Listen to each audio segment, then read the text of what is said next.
Reiki basic course, reiki first degree বা reiki প্রথম degree, workshop বা ক্লাসের বিবরণ।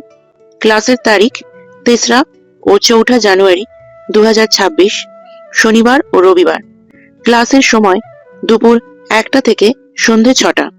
ক্লাসের স্থান বা প্লেস হাবড়া শাখা at Habra Center of Jagrashani Mitra Reiki Training Center, established in the year 2000, government registered সেন্টারে। নাম নথিভুক্ত করার জন্য শীঘ্রই সরাসরি যোগাযোগ করুন। হোয়াটসঅ্যাপ অলসো অ্যাভেলেবল 8777417260 বা 9831002429 এই নম্বরে। ভালো থাকার ও ভালো রাখার সহজতম উপায় রেইকি। সুস্বাস্থ্য, সুন্দর মন ও জীবন এবং নিরাপদ সমাজ গঠনের জন্য রেইকি অবশ্যই শিখুন। ধন্যবাদ।